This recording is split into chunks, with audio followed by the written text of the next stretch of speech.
자신에게 가장 적합한 위치를 찾는 것은 굉장히 중요합니다. 하지만 스스로 자신의 위치를 찾지 못하고 그저 다른 사람들의 말과 평가로 정해진 위치에 있는 사람들이 많습니다. 이런 사람들은 각종 사회 이슈들, 유행, 뉴스 등 이러한 것들로 가득한 사회에 자신을 끼워 맞추어 살고 너는 딱 이거야. 욕심내지 말고 여기 안주하며 살아. 이러한 말들의 영향을 받아 다른 사람들의 방식과 기준에 따라 사는 등 진정한 자신의 가치를 보지 못하게 됩니다. 저도 이런 부류의 사람이었습니다. 스스로 난 여기까지야 하고 자포자기하기 쉬우면서 동시에 다른 사람의 존중과 신뢰를 기대하는 사람이 되더군요. 결국 자신을 갉아먹는 결과를 가져왔습니다. 인생은 자기 자신의 태도에 따라 결정됩니다. 그 누구도 나의 위치를 정해줄 수 없습니다. 다른 사람들이 어떻게 말하든 어떻게 영향을 주든 걱정할 필요 없으며 자신의 위치를 더 높은 곳에서 시작하세요. 끊임없이 더 크고 더 높은 무대를 찾아가시길 바랍니다. 오늘은 제가 하루를 마무리할 때 작성하는 일기 같은 것을 소개해 드리려 합니다. 우선 have와 feel입니다. 이 두 가지는 감사와 관련되어 있다고 보시면 됩니다. have는 오늘 하루 중 가진 것에 감사하는 내용을 작성하는 란입니다. 예를 들어 친구의 생일 선물을 살 돈이 있다 이렇게 간단히 적으시고 feel은 구체적으로 무엇을 했고 그것으로 인해 무엇을 느끼는지를 작성하면 됩니다. 요즘 많이 힘들어하던 친구에게 쿠폰 선물을 보냈다. 작은 선물이지만 좋아하는 모습을 보니 나도 기분이 좋았다. 기쁨을 나눌 친구와 선물을 살 돈이 있음에 감사한다. 이런 식으로 간단하게 작성합니다. 오늘 하루 중 감사한 일이 없다고 생각할 수도 있습니다. 허나 아주 작은 일이라도 감사하자는 마음으로 다시 하루를 보면 분명 감사한 일이 아주 많이 있을 것입니다. 다음은 나머지 절반 내용을 올려드리겠습니다. 내일은 오늘보다 더 행복한 하루 되세요. Have a feel 작성에 이어서 기록 부분을 써내려갑니다. 기록은 오늘은 회사에서 중요한 미팅이 있는 날인데 전날에 잘 준비를 해 놓아서 원활한 진행을 할 수 있었다 등 일기를 적듯이 작성합니다. 너무 길게 쓰려고 하면 작성하는데 부담이 될 수 있으니 간단히 작성해 봅니다. 기록을 다 작성하였으면 바로 이어서 오늘 하루 잘한 점과 부족한 점을 작성합니다.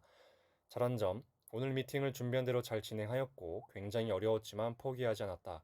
부족한 점, 한 가지에 집중하지 못하고 여러 가지를 하려다 보니 놓치는 것이 많이 있었다. 다음에는 중요한 일들을 정리해서 하나하나 집중해서 잘 끝내보자.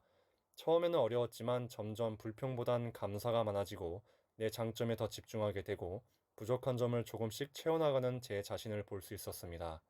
내일은 오늘보다 더 행복한 하루 보내세요. 타인이 나에게 하는 실수는 관대하게 넘어가는 경우가 많습니다. 실수는 누구나 하는 것이고 실수를 안 하고 살 방법도 없습니다. 그리고 일부러 하는 것이 아니면 그럴 수 있지 하고 넘어가는 분들도 많이 있습니다. 하지만 타인에게는 관대하면서 자기 자신이 한 실수에는 관대하지 못하는 사람들도 많습니다. 크든 작든 실수를 하면 내 자신을 매몰차게 대하고 실수를 했을 때 타인의 시선이 두려워 실수를 안 하려고 전전긍긍합니다. 사람들은 살면서 많은 실수들을 하고 삽니다. 실수했을 때 피드백을 구하고 성장의 재료로 사용해야 합니다.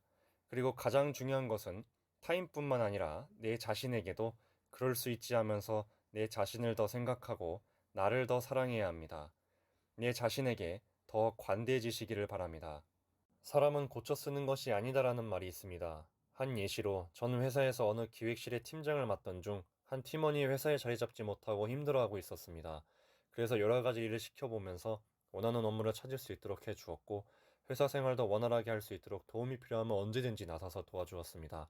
그렇게 반년을 넘게 같이 지냈지만 끝에 가서는 전부 본인의 공으로 돌리고 저희 실험 모두를 다른 분들께 좋지 않은 소문을 내고 있었습니다. 결국 들통이 나서 좋지 않게 끝이 났지만 저는 이것을 보고 사람은 변하지 않고 고쳐 쓰는 것도 아니라는 것을 깨달았습니다. 그리고 원망할 이유도 상처를 받을 이유도 없었다는 것을 알았습니다. 물론 변하려고 노력하는 사람들도 많이 있습니다.